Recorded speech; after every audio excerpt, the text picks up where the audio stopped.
Hey everybody, and welcome to Dude's Brunch, a podcast about breakfast food and pop culture, but not necessarily in that order. With me in person for the first time, Sean Giggle Party Evans. I've been in Athens for a long time. Well, what'd you have for brunch today? I had an egg and coffee, black coffee. Did you mic? No, just kidding. I had it with milk, and then I put a lime in it because I figured, what do lime taste like? It's coffee. It was okay. Don't laugh at me. You should try it. Don't hate it until you do it, okay? Okay. All right, Tyler Reed, what did you have for brunch today? Hey, what up? All right. I packed up myself a little everything bagel with vegetable cream cheese. Took it to Starbucks. Had a banana. Had some gingerbread cake. Black iced coffee. Mm. And that's it? Yeah, that's it. I'm really glad you included that pregnant pause on the end just for fun. Our guest this evening, Ross Dickerhoof. Hi. Welcome to the show, Ross. What did you have for brunch today? I had an everything bagel, sausage, and black coffee. So that was good. Legit. And as always, I'm your host, Taylor. For brunch this morning, I had coffee and off-brand Apple Jacks. What That's the kind of life that I live. What is the name of them? They were called Apple Whirls. And they did pretty okay. As good as the real thing or not? 3 stars. Pretty okay. All right. Well, we're doing a lot of reviews this evening. In fact, we're doing all album reviews because we've been listening to some music. So we're going to dive right in. We're reviewing 4 albums tonight. As always, you can play along at home by talking smack on Twitter. You can also play bingo at dudesbrunch.wordpress.com/bingo. First person to get a bingo wins a prize. Please, somebody, get a prize because we only use one bingo in like 6 weeks and it's getting old. And if you're angry that the bingo board is too hard to win on, tweet mean things at Tyler because he's the person who's supposed to update it.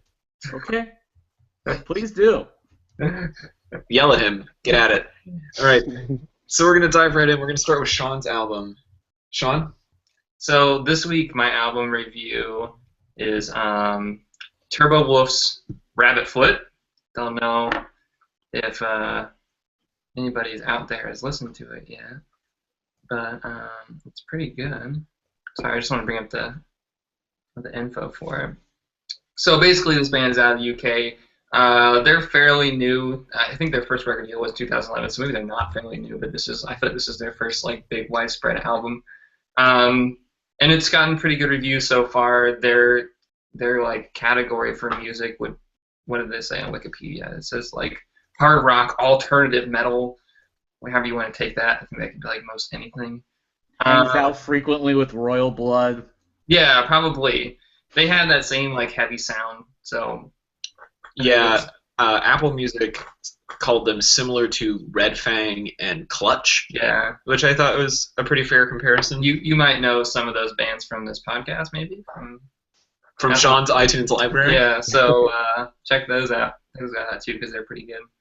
But that said, are we doing like questions, or are we kind of just giving reactions to what you think about it? However you want to do it, man. So I guess I just want to go around first and ask. Did you listen to it? And if you did you have a track that stuck out to you at all?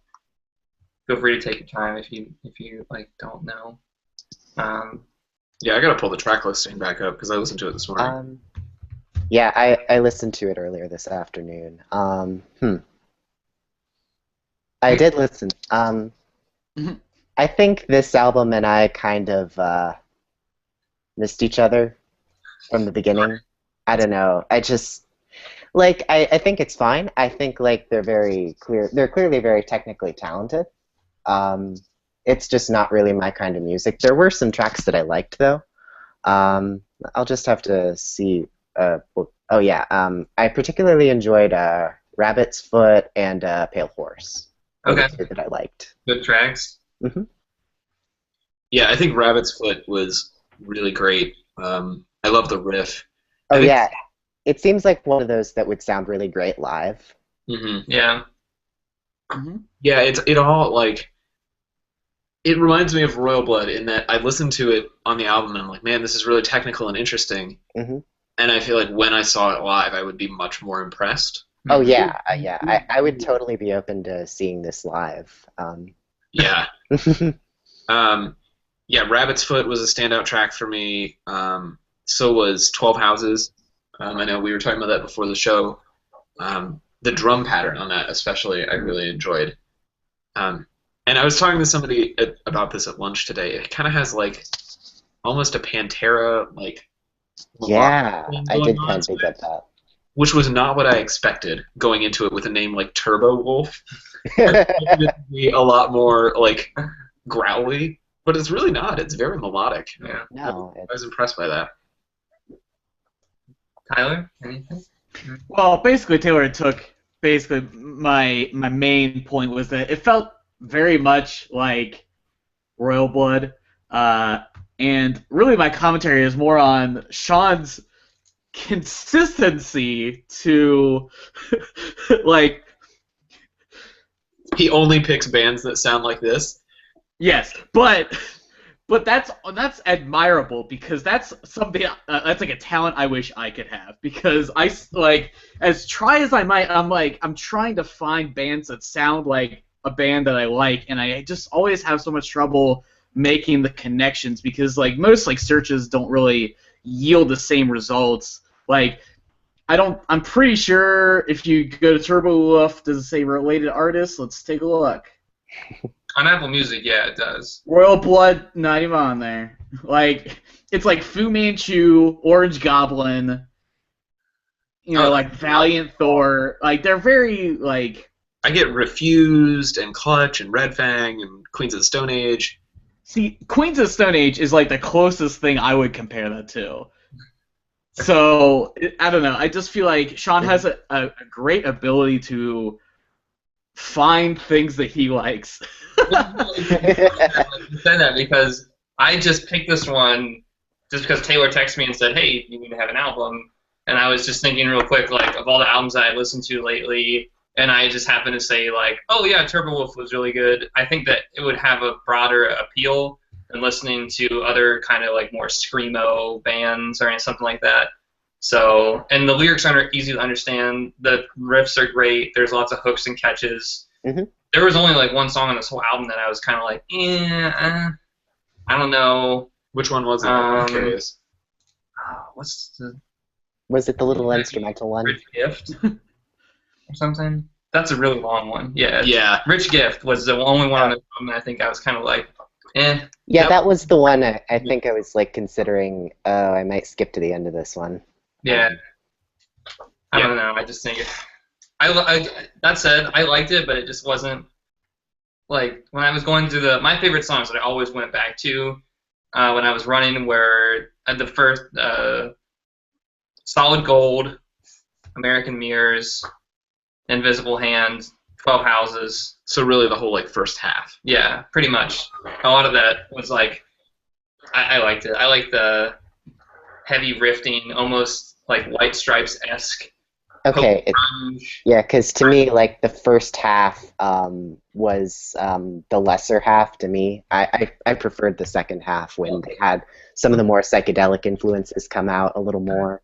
I preferred that kind of thing. Like, that's yeah, that's good. No, I like that stuff too. I felt like in my wheelhouse because I'm like, I mean, I'm down here. I just made the new Queens of the Stone Age album and put it in my car. Like that's more of my hard alternative. It's probably more of my like home genre. So I felt more comfortable there. But I mean, you guys know that psych rock is. I'm just as home in that kind of genre. Yeah, you do love your Tame Impala. So like, no, I get it. What was it? What? No, thank you. Okay. Tame Impala, that's okay. I think for me, this was an interesting record because it just wasn't what I expected. Like, I expected it to be really growly, and then it wasn't, and then I expected it to stay in that hard alternative area, and it got really psychedelic on the last two tracks. It was a pleasant surprise, and I listened to it at 9 o'clock this morning. And there's a wake up. my roommates came in and out of the office, and they were like, "What is this?" So that was fun. I was like, "Well, they're called Turbowolf," and it was Sean's idea, and they were like, "Oh, okay." I think one of the most distinctive things that stuck out to me about this album was in the entrance of Solid Gold when they have the children's voices distortion. I don't know if you guys remember that. Like how I thought that was really interesting. I was wondering how many like grimy children they had to find to intro. But I heard another artist do it not too long ago, and I was like, oh, cool, you can do that. So that was kind of sweet. What do you guys think about the album art? Does the album art reflect the album? I think it reflects the second half. Not so much the first half. Because again, like the first half is more the hard alternative. I can't speak today. Yeah, I just blew it up on my screen, and the Native American imagery really does not fit with the first half of this record. Nope.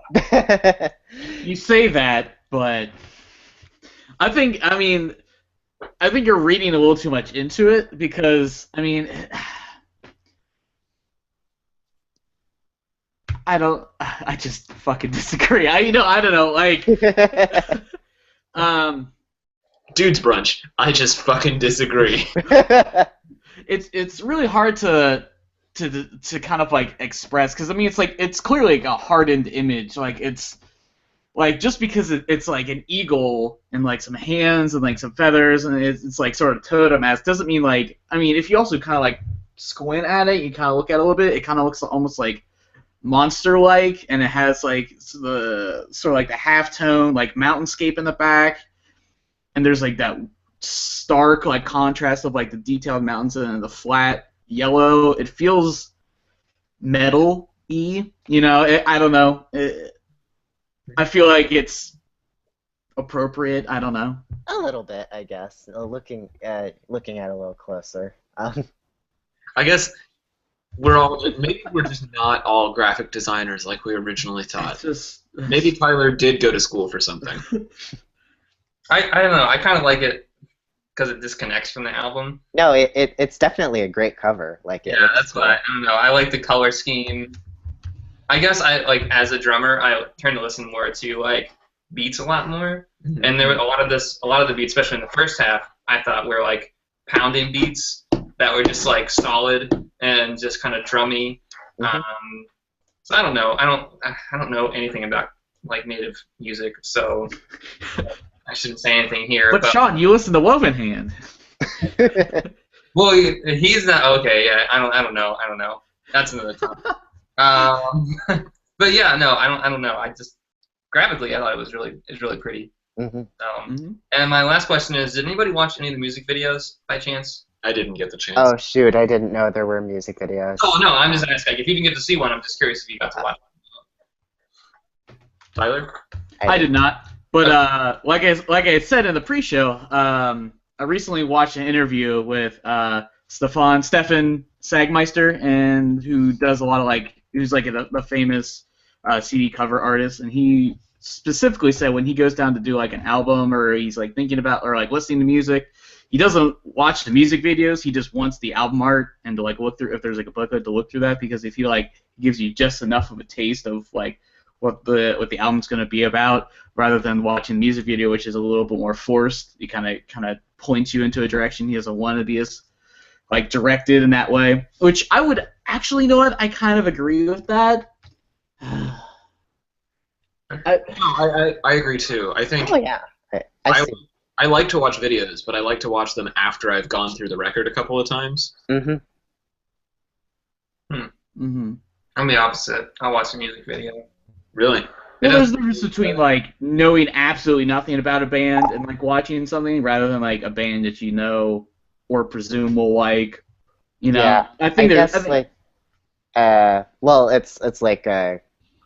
later on. I guess I'll talk about Grimes later, but like my first experience with her was watching one of her videos. So. I mean, I don't mind like watching the videos before, because I think that hopefully the band has some input in this. And I think that's kind of why I asked you about the album cover first, because Rabbit's Foot is, I think, is the only single out of this album that has a video, and they use a lot of like sacred imagery almost, but not like traditional like Christian sacred imagery or like religious sacred imagery. It's like almost like Mesoamerican sacred imagery sometimes, and like there's a cool dancing scene and different things. So I don't know. I thought it was really kind of interesting. So as a UK band, how do we feel about that? They didn't sound British at all to me. Although, like, I didn't know they were from Bristol until, like, I got halfway through the album, and then I looked up some more information about them. But they sounded quite convincingly American to me, actually. Well, there's this. I'm sure you probably read about this, but musicologists have found that when people sing rock music, they almost always sing it in an American accent. Yeah, I believe that. Yeah, and you hear about the Beatles were trying to do that, which is part of what made their early sound so distinct. And then U2 spent like their whole first album trying to be British. Has gone as far as saying, I would rather re-record that whole album in my natural voice than try those songs live with my fake British accent. I don't know. I think that's a really interesting component, and because of that, I don't always look up where bands are from when I first listen. Yeah. Because I really thought this was like a band from Chicago or Austin or somewhere in America. I think it was like Los Angeles, kind of. Yeah, that kind of look. Yeah, I did kind of get a little bit of that. Sarah said, she just texted me and said that she thinks that, I don't know if she thinks this, maybe she knows this, I don't know, I have to look it up, that eagle feathers are considered sacred in native cultures, and that you actually have to get a permit from native cultures to have eagle feathers or something. Oh. Interesting. But that's a good question, Tyler, that, like a UK band would use imagery like that. I don't know. I hate to be like, well, remember when we talked about Misfits? Are we allowed to sing about beating up women? This is like slightly but different. I don't know. Yeah. It's interesting because clearly, well, maybe not clearly, but we can safely assume that they probably have no Mesoamerican members or people in the band. I would assume that. So is that okay? Do you think that makes a difference? Does that matter? I don't know. I don't think it's like a crime. I'm not hating. I'm just saying. Right. It seems pretty indescript when I look at it, like, because the sun in the hand and the scorpion in the hand is like the logo that they have that they used on their last album. So I don't necessarily know, or maybe I think you could be debated about a lot of this stuff, like whether the eagle is kind of a shout out to like Josh Homme and Eagles of Death Metal or something like that. I don't know. I guess I would say I'm not too worried about that because I think we have bigger fish to fry with things like the Washington Redskins. Right. Yeah. Oh, yeah, that's a good point.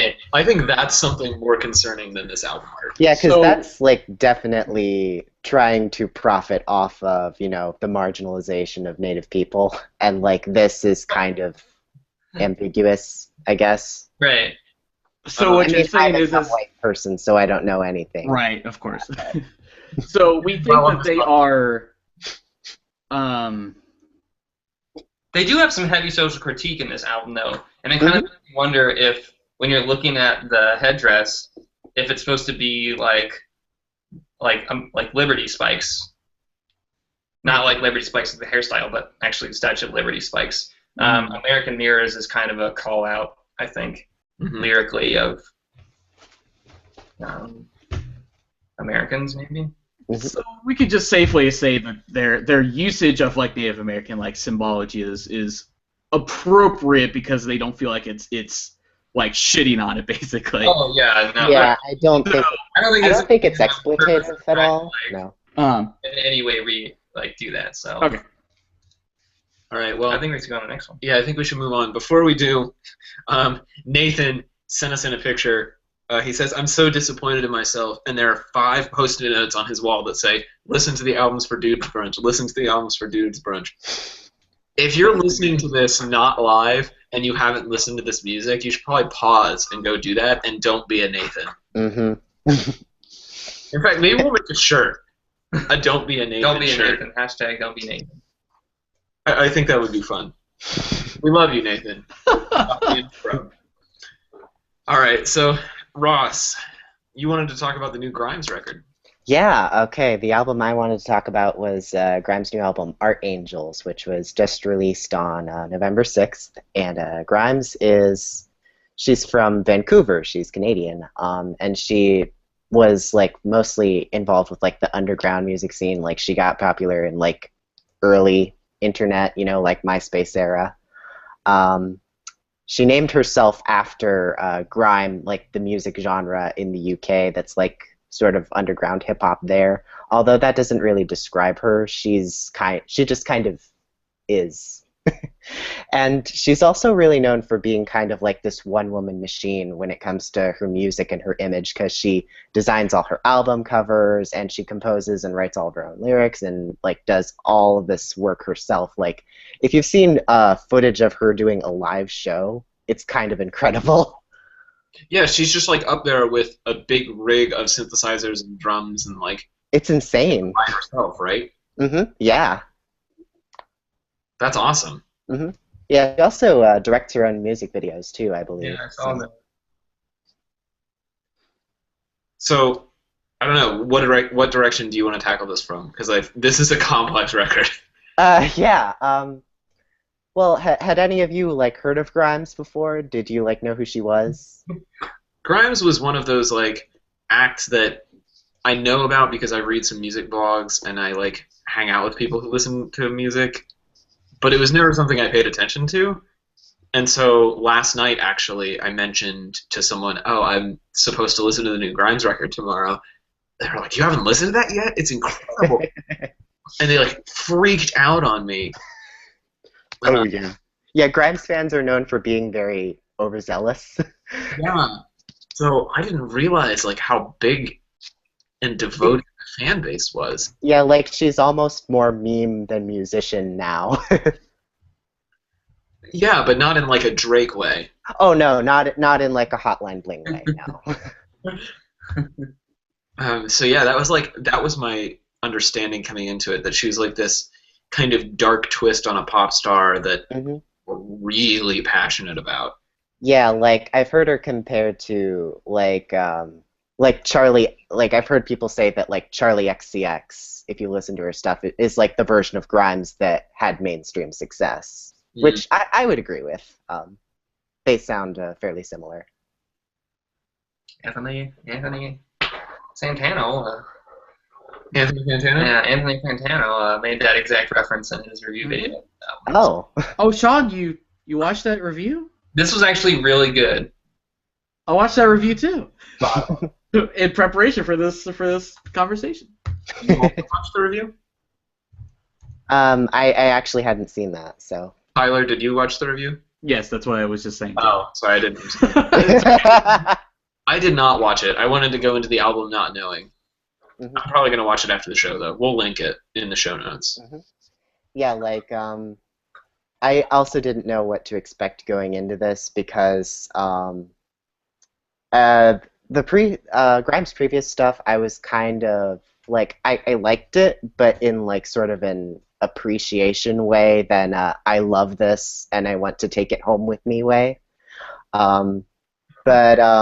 But this album was definitely, I liked it in more of a I love this and want to take it home to me way, because it felt a little more, not just like a little more accessible, a little more personal, I guess.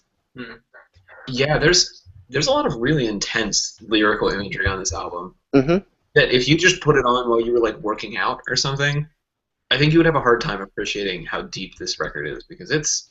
Oh yeah, like it's got some great like actual banger stuff on it, but that's not like the huge draw.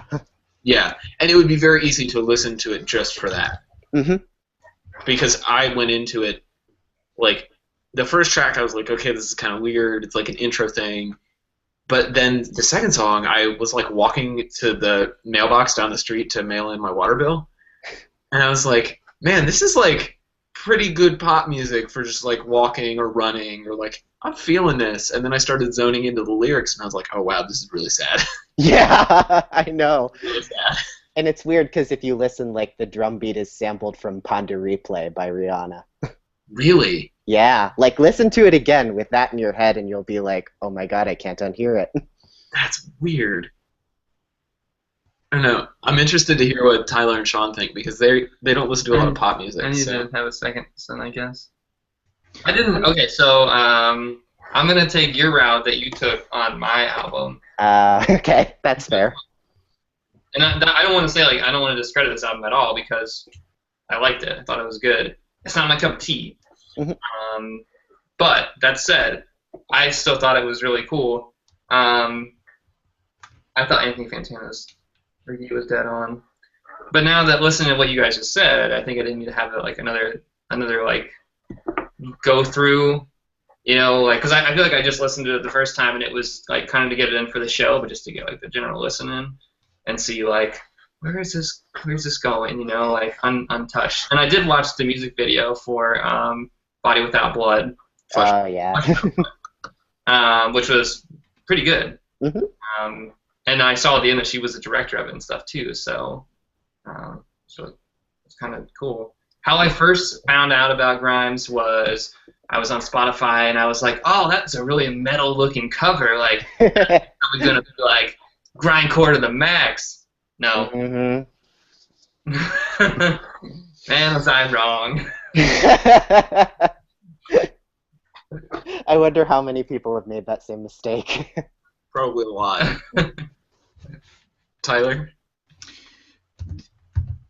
As a whole, I really enjoyed if it might not have actually been like multi-instrumental, but it felt like there was lots of like sounds that were gathered and lots of use of like more than just the standard issue like bass, drum, guitar, vocals. You know, it was I guess if we're calling this pop music, it definitely was more like my like field of music. You felt more comfortable with this than you would with like a Taylor Swift record? Right. I mean, that's like a couple thousand shades of gray away from this, so it's you know it's kind of like the opposite direction. I don't know. I just enjoy the general mood, the general feel. I would say that I couldn't necessarily pick up any like because I'm not a lyric person. I specifically do not really like pick up, really investigate lyrics unless I'm really like into it. And nothing really particularly grabbed me, but it's you know it was very good for like background. And for me, like when I'm trying to do work, you know, some albums are just unbearable because they're just like, especially if they're like screaming at you or they're just yelling. Like metal is not a good working album for me. So definitely some more like middle of the road kind of stuff is definitely kind of where I want to be.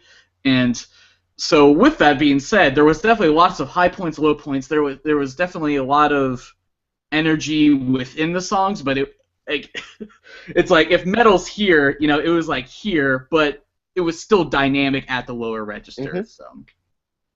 Yeah, I think if you're just looking for an easy listen, this is not a good record for you. No, yeah, Is that like true? I would say it's an easy. Oh, okay. It's an easier listen than the rest of her work. I will say that. Like the rest of it is I'm not even really sure how to describe it. It's less. It adheres less to conventional pop music forms. I think that's what made this so jarring. Mm-hmm. Yeah. Is that it feels like a pop song, and then all of a sudden she's just yelling at you. Yeah. The song I'm thinking of, it's like I think it's the third song. Do you have the track list? Oh yeah, with Aristophanes, the it's literally Taiwanese called rapper. Scream. Yeah. The chorus is just her yelling. Yeah. And I'm like, this feels very Yoko Ono. This is very art.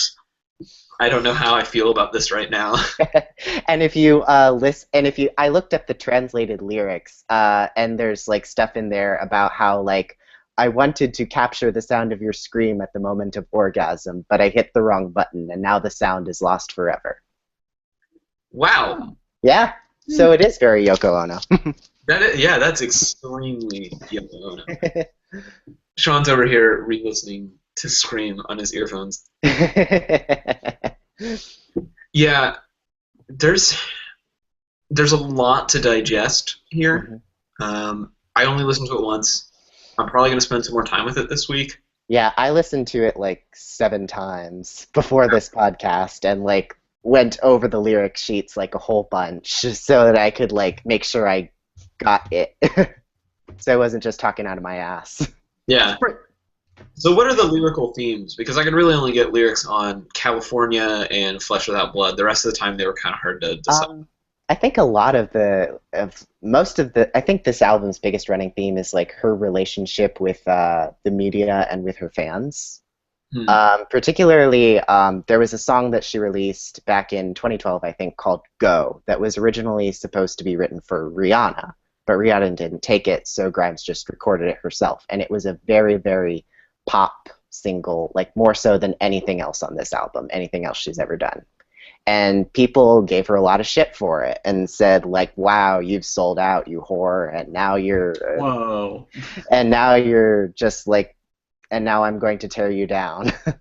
So I think a lot of this, and it was like this, it was kind of a big deal for a while. So I think like this album is kind of her responding to that, like particularly if you listen to California, it's sort of about a bad relationship, but it's also about like how people felt with her, like particularly, oh yeah, like there's this line, "You only like me when you think I'm feeling sad," which is one of the main lines in the chorus. So. Lori just cried. Yeah, Lana Del Rey's upset because she didn't write that lyric. Oh, Lana Del Rey. She's too busy having the American dream. Please don't meet us. That's my Lana Del Rey impression. I think it's dead on. Yeah, the other night, my roommate and I were in the living room, and he was like on his computer, and I just pulled up the video for Cola and started playing it really loud. Like, no, please stop, please stop. That's my favorite lyric, just walk around the house and just make things awkward. Like, the bad thing is that song is like one of the catchiest things she's written. So I walk around like humming it all the time, and people are like, "Oh, what song is that?" And that they're my national anthem, and nobody has got it yet. And I'm just like, well, we get it on this show. I'm glad. You're my national anthem, Sean. Oh. Tell me your national anthem. You're my national anthem. Was there anything else we wanted to say about Grimes?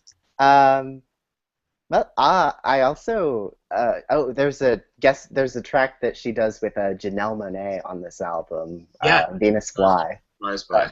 What'd you think about that? Because I know that's like one of the big draws that people had for this album. Like, oh, Janelle Monáe is going to be on it, and that's why they were really excited. So Janelle Monáe is this interesting character for me because I remember my freshman year of college seeing Janelle Monáe because I really loved her debut full length, The Arcandroid, and she played and Fun opened for her. And then 6 months later, they came back to campus, and she opened for Fun because Some Nights was coming out the week after they played OU. Oh. Yeah, and so it was like this really weird moment in history. Oh, that's bizarre. Yeah. Wow. I know, right? It was a very strange night because I didn't even know who Fun. Like, I had listened to their first record, Aim and Ignite, once before the show, just to know, and I came out of it like, man, this is so good, and I listened to that album a bunch, and then Some Nights came out, and all hell broke loose. Yeah. And so, I really don't like that record, but that's a different episode. Yeah, it's not that great. I don't think so. So Janelle Monáe kind of like, I didn't pay much attention to her on her second album. Oh, The Electric Lady? Yeah, The Electric Lady. I quite like that album. It was good, but I don't think it's quite as good as Arcandroid, but I like it a lot. Yeah, and I was kind of burned by the whole like she has become this backing person for fun thing because she toured with them like exclusively for a while there, and I was just like, I don't know how I Yeah, feel. that's. Mm. So yeah, I don't know. It wasn't really a draw for me on the Grimes record. I wish I paid more attention to Janelle Monáe. I wish that I paid more attention to Grimes, but I just haven't. Sean is Watching the Venus Trap live. I guess there's one. They have a live version on the internet right now of Janelle Monáe with Grimes. Oh, okay. I didn't even know about that. Oh my gosh, that looks awesome. We'll link to it, Jonas. If you don't like strobes, don't watch this video because Oh it'll yeah. take you to that place. Yeah, there are several Grimes videos I could say that for too. Like I think the one for Go has a lot of that. Tyler, do you have any feelings about Janelle Monáe, or was there anything drawing you in on this? Not particularly, actually. This is outside I feel- the house. I feel like that's something. I don't know. Is that someone I should get into? Definitely. Yeah. You like neo soul. Yeah, kind of neo soul with like kind of a bit of like funk in it. You actually sound like a podcast. It's really cool. She's amazing. She's like my idol. Oh, okay. Well, She's incredibly talented. well, unfortunately, it doesn't really mesh. It doesn't sound like it will mesh well with my neo psychedelia hard rock phase I'm in right now. So. Yeah, maybe not really, but. Not at the moment. No. Sometimes you can think outside the bun. I know. Well, she's made so many musical evolutions over just 2 albums that we'll see where that takes her. Maybe she'll. I don't know. I need to come back to music. I've been gone from music for way too long. It's just I don't know. I just like watching. I've just been watching a lot of YouTube while I've been doing work. So I don't know. I don't know. Well, let's maybe I can bring you back in because Bring me on back. thank you, Sean. Because when we're gonna transition now. Sorry, I wanted to make that point very clear. Wait. When I heard this record from Sports, I was like, this seems like the kind of record that Tyler and Sean will listen to. Just so everybody knows, Sports is actually the band that came out of Huey Lewis's Sports. They are actually based off that. Oh. Oh, they're named after... No, I'm just kidding. God, you're an idiot. Fuck Okay, you, sorry, let's keep man. going. That's awful. So let's talk about Sports. I found Sports in Stereo Gum's 50 Best New Bands of 2015, and I picked them particularly because the paragraph on them said, it's hard to call Sports the best new band of 2015 because they're breaking up. And I was like, okay. So Sports is from Gambier, Ohio. Where's that at? Gambier is like north central Ohio, right? Really? It's really small. It's a college town. Okay. And they all go to college together. And now that they're all graduating, the band is ending. And so they put out their latest full length, All of Something, as kind of like the last hurrah of the band. Aw. Yeah, and so I like endings. Like, I really enjoyed Shut Up and Play the Hits, the LCD Sound System documentary. And so it's an Ohio band, and they're breaking up, and this is their last, like, statement piece. So I was all over this record before I even listened to it. And it's only, like, 25 minutes long. Yeah, like, I was surprised how fast it took me to get through it. Yeah, but every bit of it, like, it feels masterfully crafted for as small of a band as they are. Like, you can tell that the songs are just the right length, and they were very, like, picky about, you know, this song only has one verse and one chorus, and then it's over. And they're very... Oh, they're from Kenyon College, is in Kenyon. Mount Vernon. Okay. It's close to Mount Vernon, which is north of Columbus, off 71, but not as far up as, like, Mansfield. That probably means nothing to you unless you're from Ohio, but Yeah. cool. And even if you're from Ohio. I knew they were either from, like, Wittenberg or Kenyon, but I couldn't remember which one. So yeah, I don't know. I really enjoyed this. You Like, can legally call that a town? yes, you can legally call that a town. It's just long enough that it doesn't get old, and it's just short enough that it feels fun to me. But I wanted to know what your guys' thoughts were. I'm just sad they were going to break up because I really liked them. I was hoping they were going to be like out somewhere where I was going to be able to see them for like $10 or something, but God, it sucks. That's exactly what my feeling was. Man, I was like, man, I want to see this band. don't break up. I Go think to graduate Cincinnati school. likes Never too late. female-fronted pop Never punk too late to bands. not feed your family for the next 10 years. Sorry, Sean was lamenting about grad school. What did you say, Tyler? I said I think Cincinnati likes female-fronted pop punk bands. Yeah. They also Yeah. like breaking up.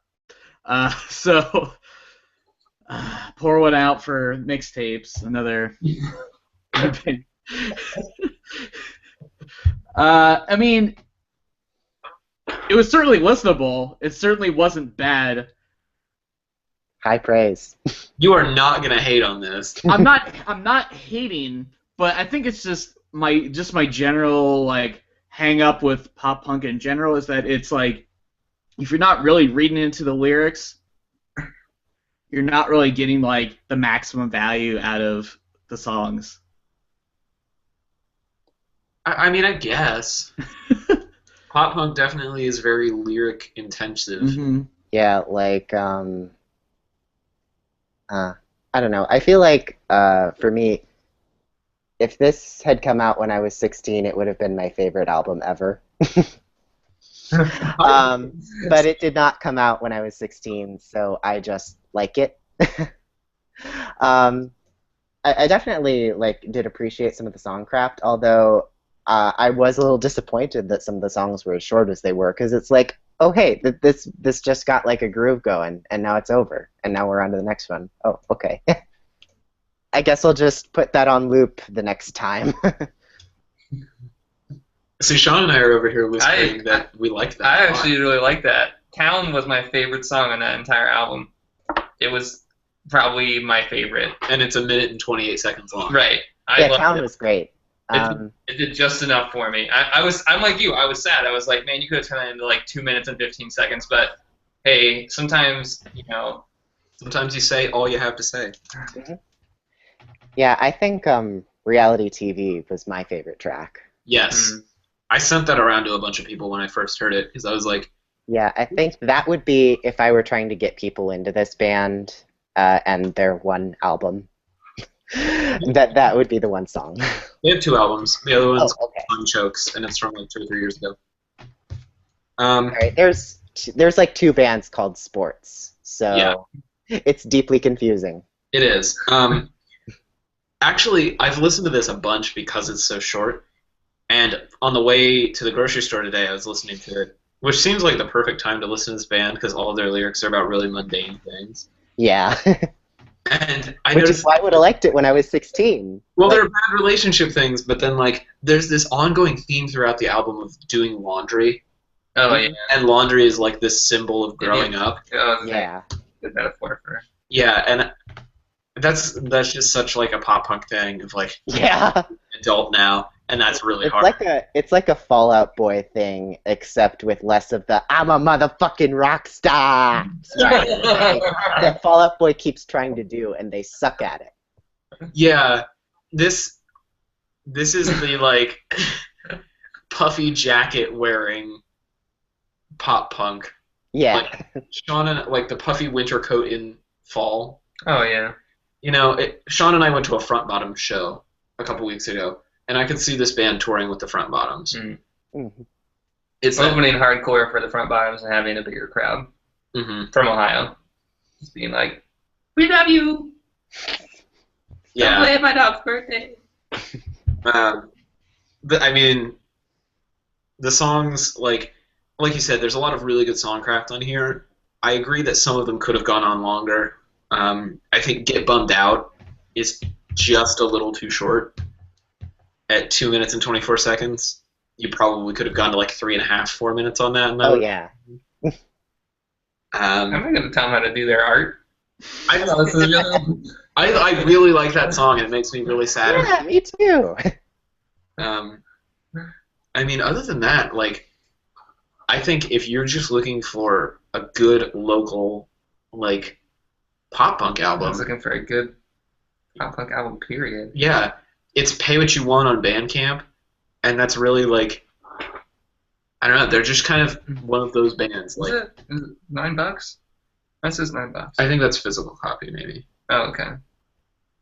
But yeah, I mean, you're gonna get your money's worth out of this, and you're gonna get definitely more than 25 minutes of your time worth out of this, I think.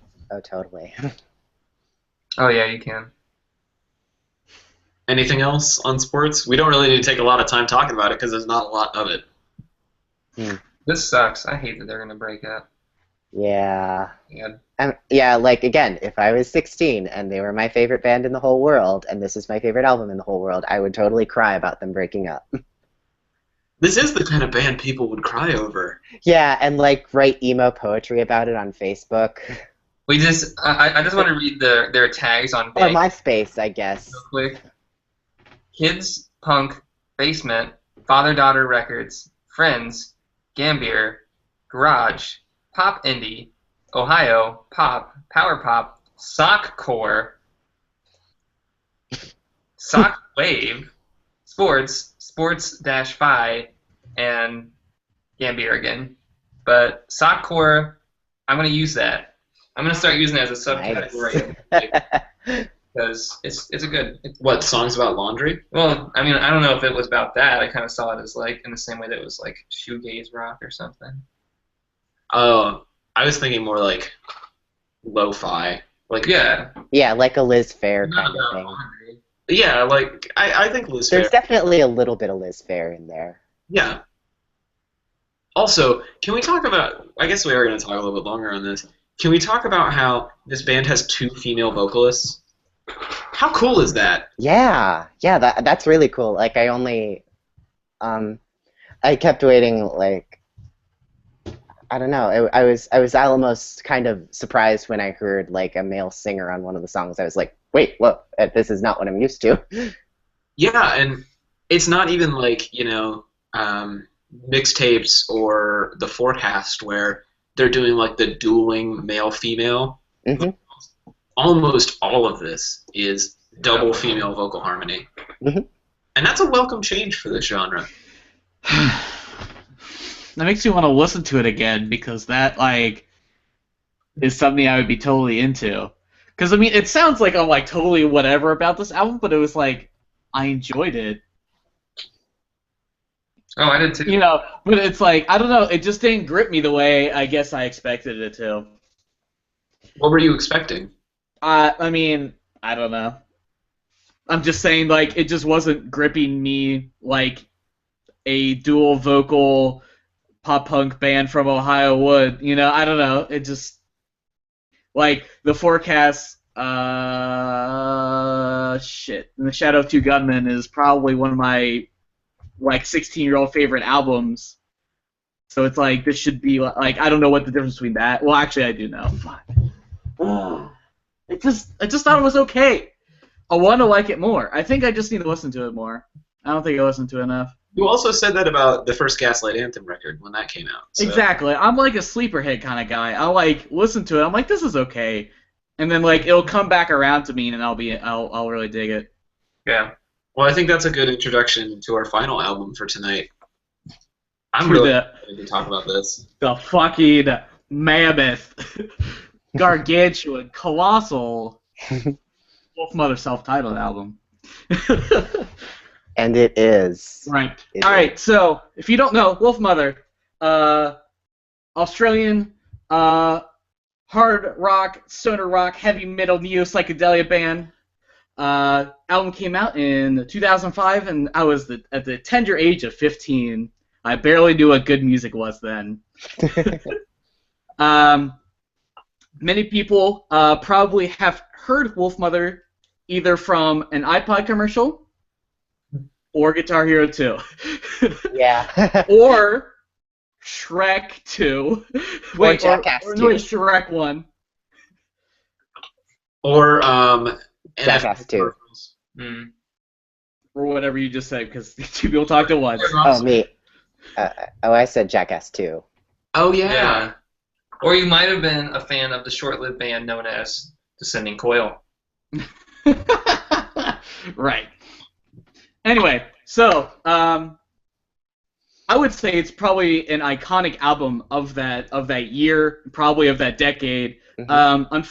Apparently, when it was released, some people were critical of that. Apparently, they where was it? They almost like ripped off bands like Queens of the Stone Age, White Stripes, Black Sabbath, because of like how similar they sounded. But still gave it pretty amazing reviews altogether. Do you have what? Can we talk about the history of the band real quick? Yeah. Because that's really interesting. So, Go ahead, Taylor. Yeah, so Wolfmother releases this record. They go on tour. And like you said, it's kind of this like middling success where rock fans like it, but rock critics aren't super into it. And then, seemingly out of nowhere, everyone in the band leaves. And then Andrew Stockdale hires a bunch of new people, Andrew Stockdale being the frontman and lead guitarist, and puts out a second album called Cosmic Egg that was really underwhelming with an entirely different band. And then a bunch of them leave, and he puts out a third album with basically an entire different band. And now he's working on a fourth album, which is presumably with even more different people. So it seems like now Wolfmother is just Andrew Stockdale pissing people off and making whatever music he wants. Organ of Stoner Rock. By the way, 2005, self-titled, 2009, Cosmic Egg. Yeah, there's a 2-year gap there. The tender year of 2009 when I was 19 and graduated from high school. Can we talk for a second, though, about your claim here, Sean? Andrew Stockdale, the Billy Corgan of Stoner Rock? I thought Billy Corgan was the Billy Corgan of Stoner Rock. Billy Corgan is the Billy Corgan of Billy Corgans. Billy I Corgan. love you, Billy. Please don't hate me. I mean, I would say that's pretty accurate. He definitely seems to have one of those personalities. But, I mean, to be fair, he writes some good shit. Yeah.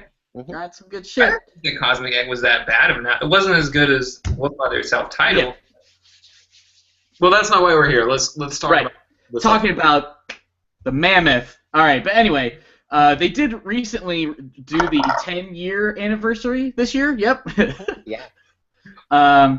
So there was like I listened to a little bit of the I wouldn't say 30th, but clearly not that old. It probably could be if it wanted to be though. Listened to the 10th anniversary a little bit. Just had basically a bunch of like live recordings, and I am notoriously not a fan of live recordings, so I pretty much gave that a pass almost immediately. So of the singles of shit, we got Love Train, we got Woman, we got Joker and the Thief, and then I think there's one more. I think it was Apple Tree. Yep. Sure. Of those, what's your favorite? That's hard. Hmm. I think the song that turned me on to Wolfmother was Woman. Mm-hmm. I think that's the one everyone knows if they know any Wolfmother song. So. I heard that on Conan O'Brien. They played it, and I was like, whoa. Whoa. I need to check this out. Looking back now, I think I almost want my favorite to be the music video that's both Woman and Love Train. I thought that was such a cool idea. Like, they basically play Woman, and then rather than do the coda of the riff at the end, they just start playing Love Train. I haven't seen that. Yeah, I haven't should go either. watch that. That sounds amazing. yeah, it's both songs put together. It's really cool. Nice. Apparently, also White Unicorn was also a single. Oh yeah. Okay. Which is also an amazing song. Okay. White Unicorn is my favorite. Okay. I agree with Ross. I'm gonna have to say. Yeah, it's got like that sweet ass kind of like Sunshine of Your Love riff. It's great. I was jamming to that in the car tonight. Also, Nathan says, pissing people off and making whatever music he wants. Am I the only one who thought of Brendan Urie? No, you're not. I just Yep. talked about Brendan Urie and his breathing problem and his running everyone out of Panic at the Disco. We try not to talk about Panic at the Disco on this podcast. We'll take a brief aside to say the new Panic at the Disco single is awful. Okay, I haven't heard it. I haven't heard it. I don't want to make that claim yet. Hold on, let me see if I can We'll find link it this. below, but it's bad. Oh, it's bad. Right. So back to the question at hand. Favorite single? I think White Unicorn. White Unicorn. everybody.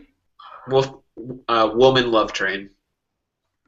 See, Woman actually my least favorite because there's that point towards the middle, towards the end of the middle, where these like. Okay. Story about that. Greg and I went to go see them on their inaugural tour for this album. Uh-huh. That single part of that song lasted 12 consecutive minutes. I believe it. I don't want that.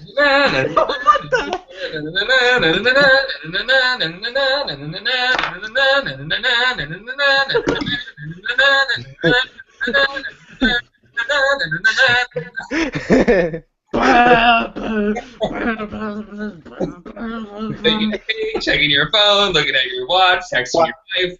All Go these outside, walk the dog, drive to another state, walk the dog there. Right. So, T-shirt. Woman, way too fucking long. We got it. I would definitely say Joker and a Thief.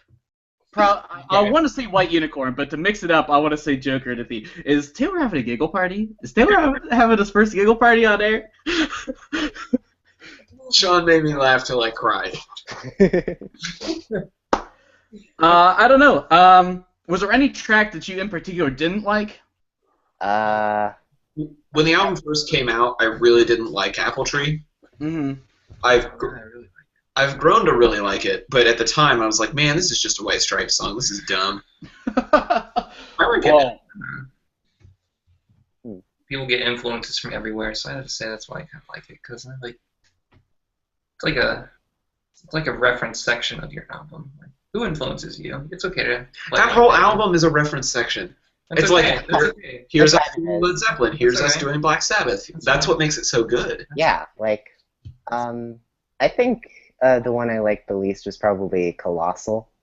Probably because that one was just a little bit longer than it needed to be, and I don't know, it was just towards the middle of the album, and it kind of got a little burnt out, I guess. But then, like, the next couple songs were good, so. Let me see. Gotta check that out again. I also think it was probably the least distinctive of them. Like the other ones have like specific riffs or lines in them that I'll remember, and that one, nothing really comes to mind when I think of it. That's fair. I would say that I actually like Colossal a lot, but it's only because it's the fact that it's called Colossal and it talks about like the sort of like the imagery of it. I think that's really fun. I had actually never looked at the lyrics to this song. It's a colossal girl. Had no idea. I just assumed it was a gender ambiguous giant something. And it also, I felt like it didn't actually reference, but I wanted it to reference Shadow of the Colossus, which was a game that came out around that time period. I love Shadow of the Colossus so much. So I always just think of that, and it's a nice like think piece for me, I guess we want to call it that. Mm-hmm. But I can see why you wouldn't like it, because I feel like it's got a little bit more of that Black Sabbath feel, where it's a little bit more like it's like very like whoa. Yeah. So Bottom drums. Mm-hmm. Just like heavy, Zeppelin drums. Mm-hmm. Zeppelin drums everywhere on this record. Rest in peace. So much. That's okay with me. Oh yeah, because like Led Zeppelin's definitely a band worth imitating. So hey, like. Oh yeah. Okay, so I want to ask. I don't know if you guys. I feel like everybody's gonna be able to answer this question. Do you remember where you were the first time you heard the very beginning of this record? The very beginning of so. No, the very beginning of Dimension. It's Dimension. Oof. That's a good one. Here, I need to I'll just listen. play it on air because we can do that because we're doing criticism. Hang on. Oh gosh. Copyright law, kids. That's how it works. I'm trying to remember. Next week on Dude's Brunch. We get sued by Andrew Stockdale because we said mean things about him. So this is how the record starts. Greg's basement. Right? For me, it was Greg's car. Okay. It was probably also in a car for me, but I couldn't say what car or whose car. I don't know. I know it was someone's car. I don't remember. I feel like every time I make a mix CD or like I put a CD in my car, I want it to be that yell at the very beginning because there's something so awesome about like turning your car on and it makes that noise. Yeah, just like It just gets me pumped like every time. It's such a good way to start an album. Yeah, I definitely agree with that. Mhm. I don't know. I would say it's I don't want to call it a perfect album, but I would say it's a pretty well composed album, front to like top to bottom. I would say that it's pretty pretty solid. So what do you? I don't know. Like This is one of those albums that I feel like later on in life, like 20 years from now, we're going to be somewhere, if record stores still exist. We're just going to be like flipping through old CDs and laughing about, oh, people used to listen to these things back when I was a kid there, Junior. And we're going to see a Wolfmother, and you're going to say, I'm buying that. Yeah. it's so funny because it's like in 20 years when people are like, oh, this album, this Wolfmother, they sound like this band, but it's like they're gonna be the band that people reference before they reference the bands that Wolfmother referenced. Mhm. It's like because you can say like, oh, Royal Blood, they totally reference like Wolfmother, or like something like that. I think it's really important to remember the time that this came out. Oh yeah, because this was 2005, which was the year of like the pop punk kind of emo explosion. Because you had like your Paramours and your Fall Out Boys and your Panic at the Discos. Yeah, and then you put this on, and it is not that. No, not even close. It was such a refreshing change. I really appreciated that return to just roots, like a little bit psychedelic, but mainly just roots blues rock. Mm-hmm. Yeah, like I feel like for me this is something I would put on at a party. It's kind of ideal for that. It has like a pretty like consistent mood, except you have like Vagabond at the end, but that's like one song Well, and you need something at the end to kind of taper down. to kind of close things out. Yeah. Yeah. Mhm. And like the second I was re-listening to Vagabond for this podcast, actually, I had like this moment where I heard the opening chords and realized, oh shit, I heard this in 500 Days of Summer, and then I realized like, oh man, Wolfmother's been everywhere in like the years since this came out. I didn't even realize they were in that movie. Yeah, they are. Like, watch that movie again. Like, they're totally there. That's crazy. That's a great movie. Yeah. It definitely this definitely feels 10 years old, but it feels It feels even it feels even older to me because like when I first heard this, I thought this was way older than it was. yeah. It definitely has that sound to it, except for the sound mix because it's quite loud, and I don't think that was something they really did. Yeah, no. It's definitely a post Metallica loudness. Yeah. Are you not familiar with this? No. Oh, Metallica. Anytime that you say Metallica, I instantly turn. Well, But Queens of the Stone Age. Metallica was one of the key bands in the 90s that pushed EQing higher. Like, not necessarily the way things Like are turn it up mixed, to 11 but just higher? turning it up. Yeah. Oh, okay. Yeah. Metallica's amp goes to all garbage. Oh, sorry, You just alienated a rap one person. a wave of hate. Go. Oh yeah, good memories of this album. Mm-hmm. I feel like Greg and I practiced Joker and the Thief so many times. We covered this song.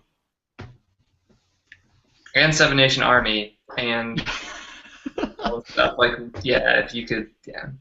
Right. If you are watching this show and you are 16, Nathan, and you have not heard this record, You weren't born. you need to go buy a copy of it, and as soon as you get your driver's license, just put it in your car and not listen to anything else for the first 6 months that you're driving. Yep. No. Okay. This record, often listened to in the car. It's a Friday afternoon. You probably just had some kind of first ever experience. Whatever. You get in the car, you open up all the windows, and you drive home. That's what you listen to this. That's when you put this album on. Or you're just fucking pissed off for working at a fast food restaurant. For me, it was always like, me and my friends are gonna go do some hood rat shit. Let's put on Wolfmother. See, I have like scenarios for this. Like I know like Sunday morning, sunny summer Sunday mornings, Led Zeppelin. Any album, put it on, go for a drive, any road, doesn't matter. It will be The like best ride. ecstasy. Yeah. Ross, I'm intrigued. What was your application for the Wolfmother record?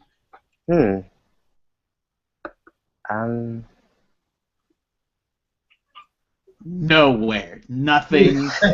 Hate it. I mostly heard it when other people played it because it was the kind of music that, you know, other people would play it for me and I'd listen to it and I'd love it, but I didn't own it. Was the thing. Which is kind of sad. Yeah. And I wish I'd bought it, actually, in hindsight. Yeah, if I find a vinyl copy of this, I'm going to buy it. Oh, totally. Yeah, like if I ever get a record player and like get it on vinyl, like I would totally do that. And I'm sure it'll be insanely loud. Yes. Speaking of course. the album cover, actually done by Frank Frazetta, which is a famous fantasy artist who does many scary people with weapons doing cool shit. Oh. So I had no idea that such a legendary artist supported this band that probably no one had heard of until they came out with this album. And that's what I really want to know is how do you get Frank Frazetta to just like, here, just have this art, just have this fucking sweet art. Like, You play him the Joker and the Thief, and then it's over. okay, Yeah. all right. Yeah, basically. Okay. That's fair. All right. Well, I think we've pretty much celebrated this album enough. Mm-hmm. Let's get into some shameless plugs. We're going to start this week with our guest, Ross. What shameless plugs do you have? Well, I currently write about queer film at Queer Realities, which is sponsored by ACRN. It's at ACRN. Hold on, let me get like the exact address for it so I can make this as shameless as possible. Can you tell us what ACRN is real quick? It's All Campus Radio Network. It's a student-run radio group in the Ohio University area. Okay. So Because some people don't know, like I didn't know who that was, so the acronym just didn't help me at all there. okay, yeah, it's ACRN Queer QUERREELALIT.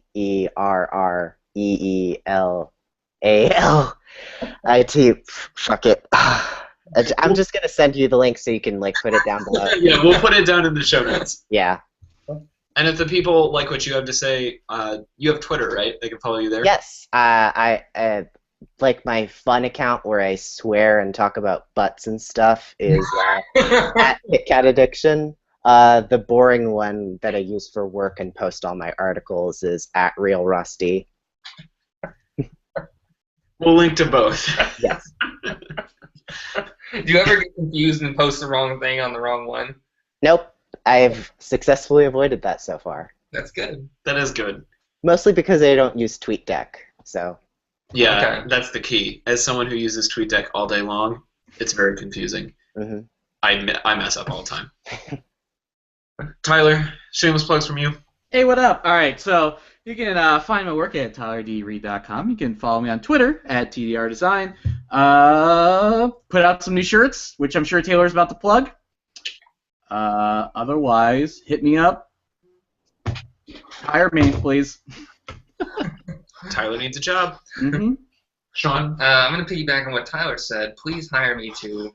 If you're looking for a young man who's equipped with a brain that knows how to use it in some kind of functional capacity, that's me. Other than that, I'm probably going to write an article this week for the blog. I don't know what on yet, but it's probably going to start working on something new here after the elections have settled down. Man, what was I going to say? Oh, actually, this weekend I was talking with another podcast based out of Cincinnati called the Cincy Brew Cast. Oh, that's perfect. They're actually ran by friend of, well, Tyler knows, Mike Cisneros, older Mike, and Tina Cisneros. They both run that blog. He gave me some really good helpful tips, so hopefully we can talk with them, maybe get something started with them, because we all have that kind of in common there. So just want to give a shout out to them, and go check them out, because they're pretty good if you like beer, or if you just want to have a good time. That's some I like cool both things. of those things. So that's it for me. Well, shameless plugs from me. You can follow me on Twitter at TC Olmstead. You can follow the show on Twitter at Dudes Brunch. You can like the show on Facebook. It's Dudes Brunch Podcast there. And most importantly, if you like the show, you should rate it on iTunes, because we have no ratings on iTunes. Nobody can find us. Taylor, why don't you do it?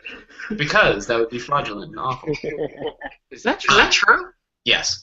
Also, Tyler designed some new shirts. They're really sweet. There's a Say Thanksgiving shirt based on last week's episode, and there's a My Social Anxiety Level is House Cat shirt. So if you want to show everyone that you don't like talking to strangers, that's the one for you. You can find all of those on our website, dudesbrunch.wordpress.com, along with the show notes for this episode, articles, and the bingo board, and a bunch of other cool shit. So thanks, everybody, and we'll see you next week for more brunch.